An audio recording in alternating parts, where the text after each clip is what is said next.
Tonight, I want every American whose demands for immigration security have been denied, and every politician who has denied them, to listen very, very closely to the words I am about to say.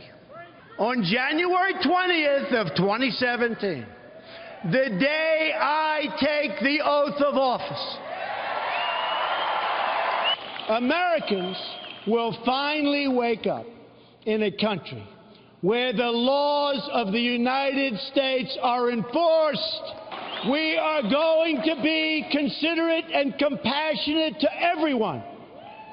But my greatest compassion will be for our own struggling citizens. Wow. Cleveland on Thursday night. And the former mayor of New York City, Rudy Giuliani, gave an impassioned speech this week. One of the highlights, really, of the week. And he joins us now. Nice to see you. The best. I got to say, the line of the whole week for me was when you quoted Barack Obama's 2004 Boston DNC speech, where he said, it's not a white America, it's not a black America, it's just one America, and contrasted it with where we are now. That was really sad, poignant, moving, and true. Well, that was an ad-libbed remark that comes from the heart. You just threw that in there. It just came to me because I feel bad about that. Yeah. I mean, beyond Republican, Democrat, liberal, conservative, if he could have solved that one problem, even with the terrorism problem in the world, he would have had a historic presidency. And he has not only not solved it, I don't think race relations have been this bad since the days of the civil rights marches, and certainly terrorism hasn't been this bad. But he's telling us it's fine. And you have to listen to the Secretary of State. Our home appliances are more of a threat to us than Since ISIS. Orlando, I just added up the front page of the Post, 185 people have been killed by Islamic terrorists. One of my police detectives who works in my security operation yesterday said to me, it seems to him that people are getting killed either by terrorists or police officers once every 2 days. I mean, the numbers are staggering. Do you ever remember the world as dangerous as this? I don't.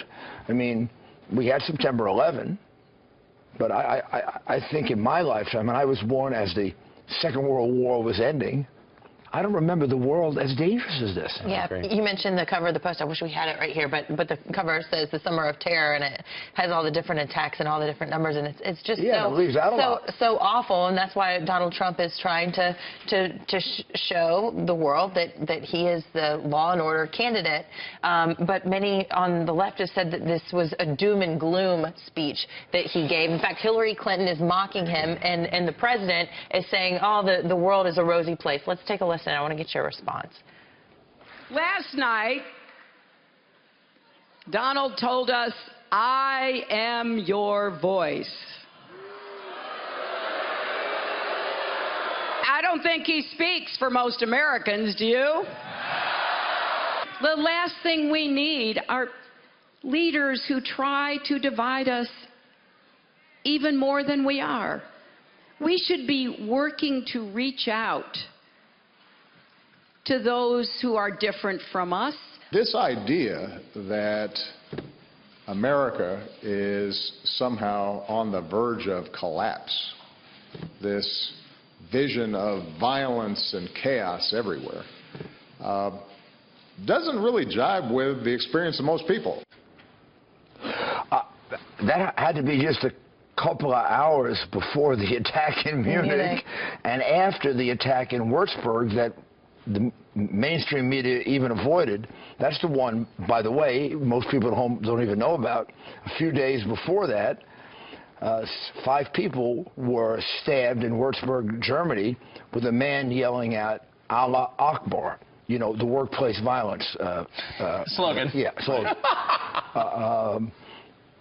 This man has no clue. I mean, he's living in another world. He's living in an opposite universe, which is really tragic when he's protecting our lives. This world has not seen as many terrorist murders in more different places than ever before. It's like you don't know where to go. At one time you could say, oh, don't come to New York. New York is the crime capital of America, but, you know, Los Angeles was safe. Or you could say you can go to Paris. Paris is safe. Paris is safe. You can go to Brussels. Brussels is safe. You can go to Hamburg or Munich. They're safe. We're at a point now where the terrorists have really achieved something they want to achieve.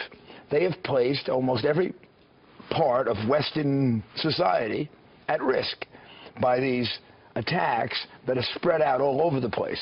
This is a much smarter strategy than Al-Qaeda, which did one big hit. Unfortunately, my city and my friends, many of them were the victims of it, and me to a certain extent. I still think about September 11 every day, but that was one big hit. Now they got us thinking, you know, I want to take a vacation to France this summer. Am I going to go? Right. Yeah, you just see walk along the promenade in Nice and what happens there on a beautiful afternoon. I want to talk about Donald Trump and uniting the party. That was, of course, the message that Republicans were hoping for all week. Could the party come together? Right. Did Donald Trump do enough to unite the party? We saw the booing of Ted Cruz and him walking up. That helped. I think he did enough to unite the party. But I'm not worried about the party being united, because I think this is a different election. I don't think this is right-left.